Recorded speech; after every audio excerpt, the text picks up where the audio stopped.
I'm Silver, a born clairvoyant, a near-death experiencer, and I'm here to help you remember that you are your best guru. And my 15-year-old totally shocked the hell out of me this week. This is not a video about dating, but this is the example I'm going to use. My 15-year-old started texting with a girl he met. He liked her. And she dropped the handkerchief. She was like, yeah, we should hang out sometime. Like, he called up one of his best friends. Hey, I want to ask this girl out to the movies. Will you come with me? He got back to her and was like, I'd love to hang out. Can you go to the movies this Friday? I'm bringing my friend. So we're talking in the car, and I was double checking on what his plan was. And he said, yeah, Mom, I got it. Bo and I are both going to pay for the girls' movie tickets. Then they kept talking for a week, and they still liked each other. And I asked him a little while later, so how's it going? And he's like, yeah, she's my girlfriend. And I was adult shocked at the simplicity of his answer. Maybe as a woman, a people pleaser, I heard that answer, and I know my son, I'm with him much of the time. There were no 10 phone calls exchanged. So I said, what do you mean you're dating? How do you know? And he literally said, this is word for word, I asked her to be my girlfriend. I didn't overcomplicate it, which I just want to say is more mature than most of the adults I know.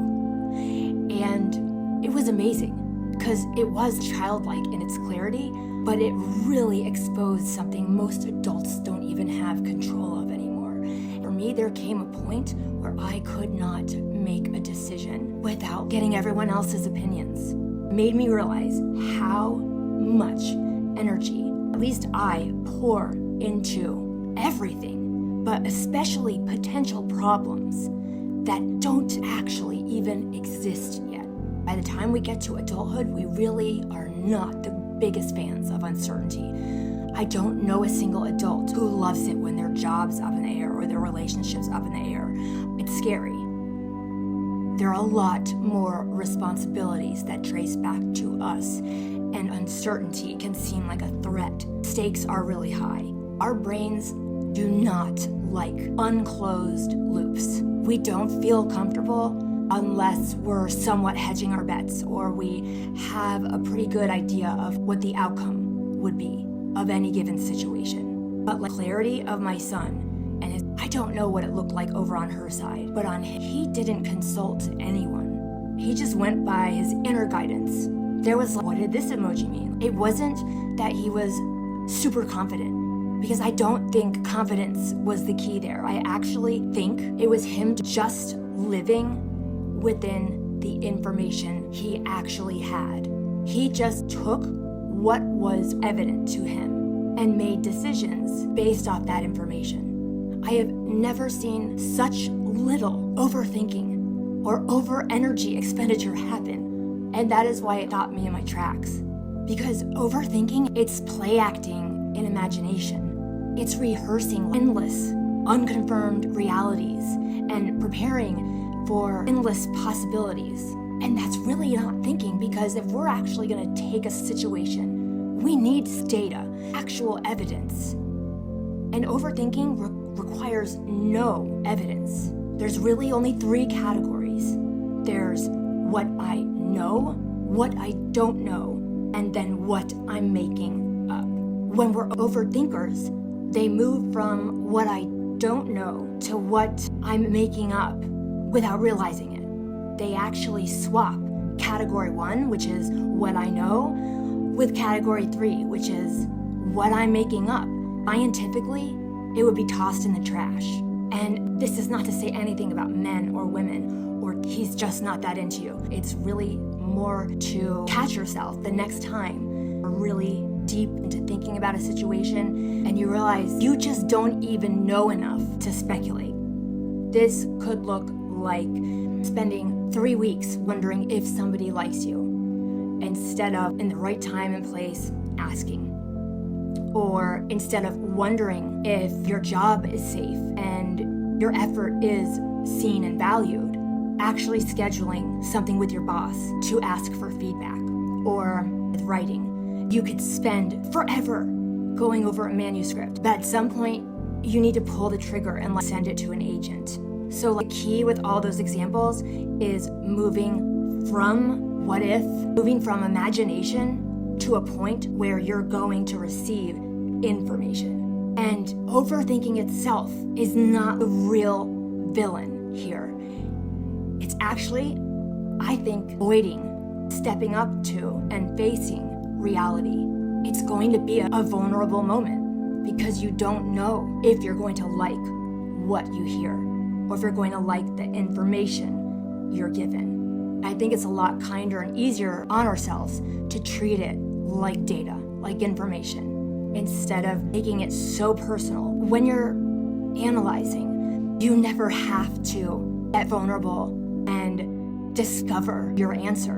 And overthinking becomes a safety blanket to buffer the possible harshness of reality. There's so many subtle ways of avoiding reality, just even from person to person, whether it be your parent, a friend, a child, your neighbor. There are so many opportunities in which you could potentially voice something and it reveal a chink in the armor. But I would just say, in this practice, don't spend your certainty on uncertainty. You're trying to decorate empty space with facts. If you don't know, leave that space empty until reality fills it. We don't want to create a world in which we have essentially used our imagination to fill in all the, maybe there are things you've never been comfortable enough to ask of your parents, or subjects that you tiptoe around with certain friends. But your life will become so much lighter, mentally lighter, if you chose to stop filling in the question marks with your imagination. There is, of course, risk to this, and that is that vulnerability. But information is always more valuable than imagination. Even if you don't like it, I've had my world built on fraud before, and then suddenly it seemed like an ambush when really it was 1,000 little decisions to favor imagination over information. If you were like me and you notice this is kind of a pattern, notice what you actually know. This means discerning what is evidence versus what is imagination. And then you discern what you want to do with that. That is a question mark. I'm going to honor myself. I'm not going to pad it with imagination, but until something else comes up, I'm going to leave it be. But I'm not going to fill it in. Or you could decide, hey, this is within a relationship that's too important for me. I don't want there to be imagination in this relationship. I want it to be real. Or for whatever reason, you're like, no, I do need information here. No. Then you decide what's the best next step. And then you do it. And you'll be saving yourself. It might not be today, but living that way, it will ultimately hurt you. Versus going for the reality.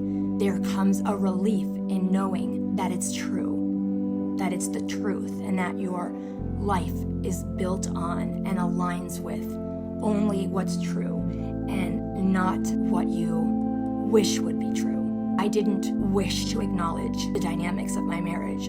That was something like God actually had to pop the bubble for me. I did not have the courage, but you get the idea. I hope this helps you guys. I love you all, and I'll see you in the next one.